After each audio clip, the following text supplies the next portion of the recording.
안녕하세요. 자투리 문법 강의입니다. 여러분은 이 단어를 어떻게 발음하시나요? 대부분 맛있다라고 하실 거예요. 하지만 맛있다라는 발음도 들어보신 적 있으시죠? 자, 둘 중에 어떤 게 맞는 발음일까요? 결론부터 얘기하면 둘 다 맞는 발음입니다. 왜 이런 두 가지 방식이 나오는지 한번 어문 규정을 보면서 얘기해 볼게요. 표준어 규정을 보면 받침의 발음에 관한 내용이 있어요. 자, 받침 뒤에라는 말은 어떤 음절이 있어요? 여기에 종성이 있다는 뜻이겠죠. 그 뒤에 모음 아, 어, 오, 우, 위들로 시작되는 자, 그 뒤에 그 다음 음절에서는 모음으로 시작한대요. 자, 그럼 초성에 자음이 없다는 뜻이에요. 자음이 없으면 음가가 없는 이응이 오겠죠? 자, 이응, 음가가 없는 이응 뒤에 이런 모음으로 시작을 한대요. 자, 소리가 이런 모음으로 시작하는데 꼭 여기에 언급된 모음뿐만 아니라 다른 모음도 해당을 해요. 자, 다만 이나 이계열 이중모음, 야여, 요유 이런 모음들 있죠. 자, 이런 모음은 여기에 해당이 안 돼요. 왜냐하면 그 모음들이 올 때는 니은 첨가 현상이 일어나서 여기에 딱 들어맞는 그런 현상은 아니에요. 그래서 그걸 제외하고 다른 모음들로 시작할 때, 그리고 그것이 실질 형태소일 때, 실질 형태소는 형태소 중에서도 실질적인 뜻이 있다는 그런 말이죠.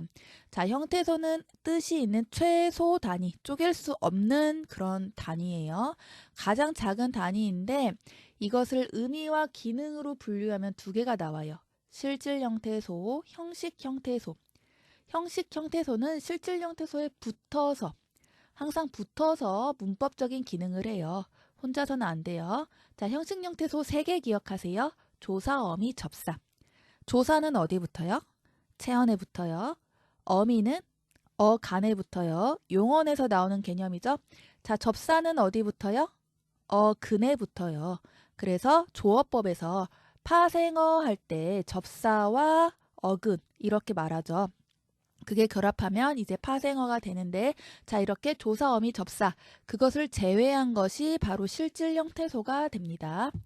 자, 이 형식 형태소는 대부분 문법적인 기능을 해요. 그래서 품사를 바꾸거나 관계를 나타내 주거나 이런 문법적인 기능을 해요. 실질 형태소는 실제로 뜻이 있어요. 그래서 용언에서 어가는 실질 형태소지만 어미는 형식 형태소가 됩니다. 자, 이렇게 실질 형태소가 연결될 때는 대표음으로 바꿔야 한대요. 자, 그런데 대표음이 뭐죠? 한국어에서는 음절말, 종성에서 딱 7개만 소리가 나요. 자, 이렇게 여러 가지 받침이 올 수 있지만 표기가 이렇게 올 뿐이지 소리를 낼 때, 우리가 말할 때는 딱 7개로만 소리가 나요.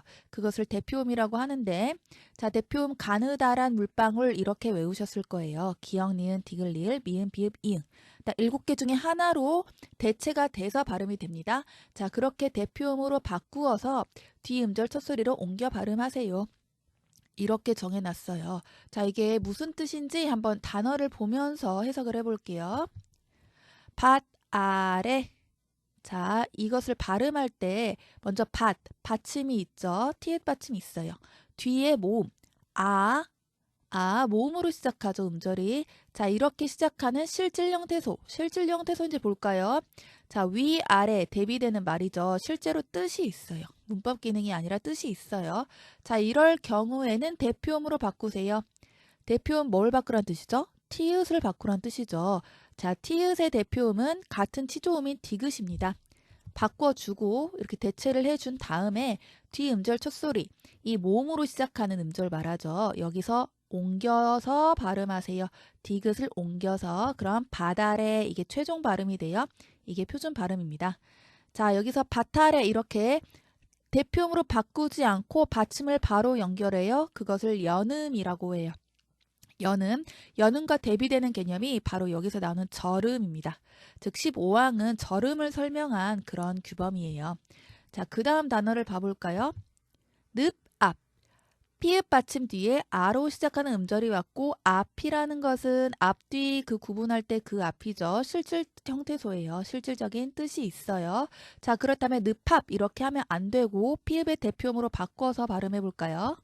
대표음 비읍으로 바꾼 다음에 뒤음절 첫소리로 옮겨주면 최종 발음 느밥이 됩니다. 젖어미. 어미라는 말 실질 형태소죠. 지읒의 대표음 디귿으로 바꿔준 다음에 여기서 디귿을 다음 음절 첫 소리로 옮깁니다.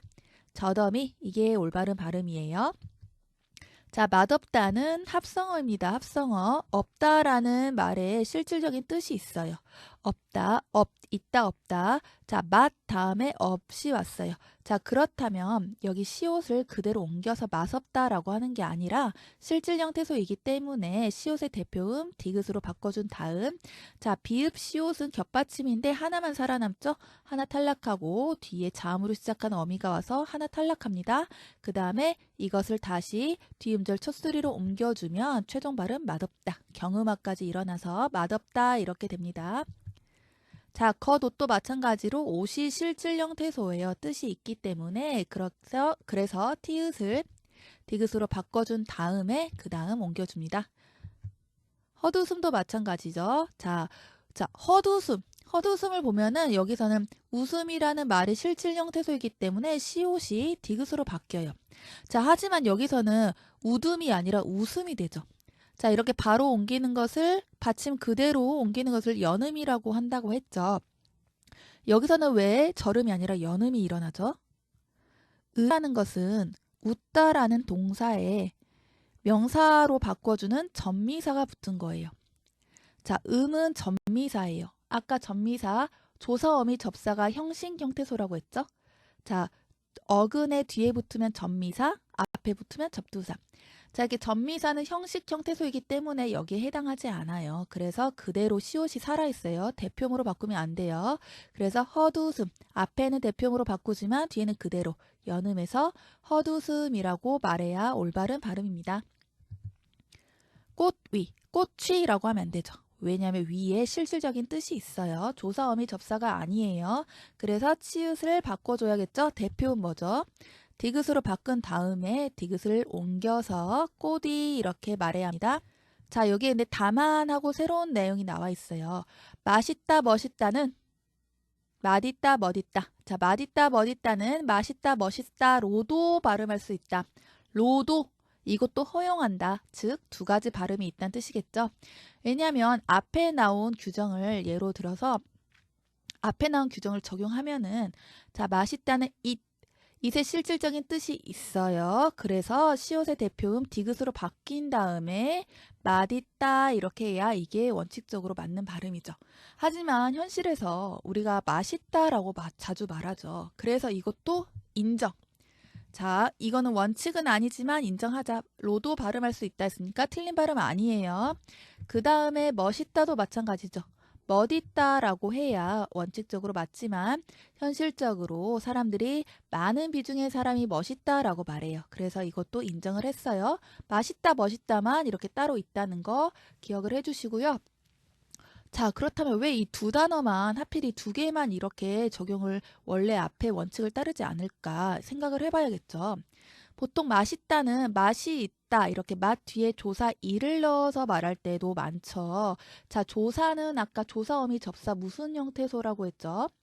형식 형태소예요. 그래서 형식 형태소는 절음이 아니라 연음으로 발음이 그대로 살아서 발음하기 때문에 맛이 있다가 되고 그것을 빠르게 말하면 연결해서 말하면 맛있다가 되겠죠. 자, 그렇게 해석했을 때 이 발음이 왜 나왔는지 알 수가 있어요.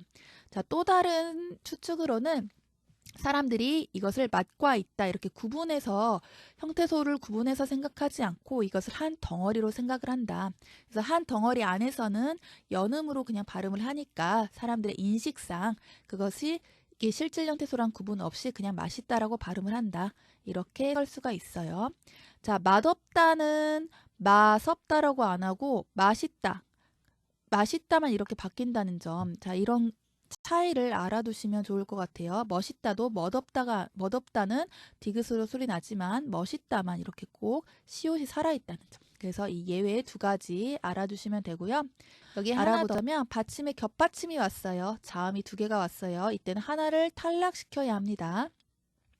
자, 뒤에 만약에 형식 형태소가 오면은 하나 남기고 하나를 연음하면 돼요. 하지만 실질 형태소가 왔다? 그럼 하나를 버려야 합니다.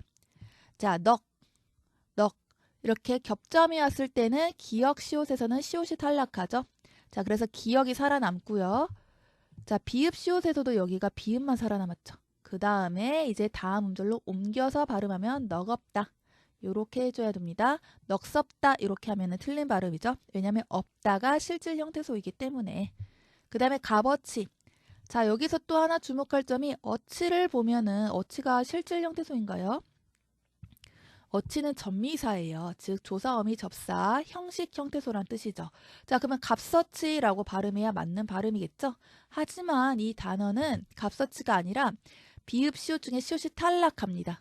자, 이 형식 형태소이지만 실질 형태소가 붙을 때와 마찬가지로 시옷이 탈락하고 비읍만 남고 이것이 다음 음절로 옮겨져서 값어치 이렇게 발음해요. 자, 왜 이것만 예외가 됐을까 생각해보면 지금은 어치가 형식 형태소이지만 과거에는 실질 형태소일 가능성이 커요. 그래서 이 단어는 다른 형식 형태소와 다르게 연음이 아니라 절음으로 발음하는 게 올바른 발음이 됩니다. 그 다음에 닭 앞에 여기도 에는 뭐예요? 조사예요. 앞이라는 체언의 뒤에 온 조사죠. 자, 그럼 아베라고 안 하고 피읍이 그대로 살아서 움직여야겠죠? 앞에. 하지만 앞이라는 단어는 조사, 조사어미 접사 이런 게 아니라 실질 형태소예요. 그래서 리을 기억 중에 하나를 탈락시켜야 합니다. 그래서 리을 탈락하고 기억이 남아서 기억이 다음 음절로 옮겨가서 최종 발음 닭앞에가 됩니다. 값 있는도 마찬가지로 값 있는 이렇게 말하면 틀린 발음이 되겠죠. 자, 조심해야 돼요. 값 있는 이렇게 말하시면 안 돼요. 왜냐하면 이 부분이 어간이죠. 자, 어간은 뭐예요? 실질 형태소예요. 어미만 형식 형태소예요. 자, 실질 형태소가 왔다는 것은 이 둘 중에 하나를 탈락시켜야 한다는 뜻이죠. 그래서 시옷을 탈락시킵니다. 값만 남고 그 다음에 자, 쌍시옷도 뒤에 자음으로 시작하는 어미 왔으니까 디귿 대표음으로 바뀐 다음에 여기서 이제 이것을 다음 음절로 옮기는데 이 단어는 한 번 더 음운 변동이 일어나죠. 왜냐하면 니은이 비음인데 비음의 영향으로 디귿이 비음인 니은으로 변합니다. 이렇게 비음이 아닌 자음이 비음으로 바뀌는 것, 이거 비음화라고 하죠.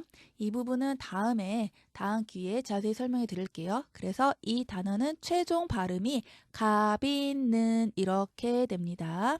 값있는은 틀린 발음이겠죠. 자, 오늘 이렇게 해서 절음이 뭔지 알아봤는데 잘 이해가 되셨나요? 도움이 되셨다면 다음 시간에 또 찾아주세요. 감사합니다.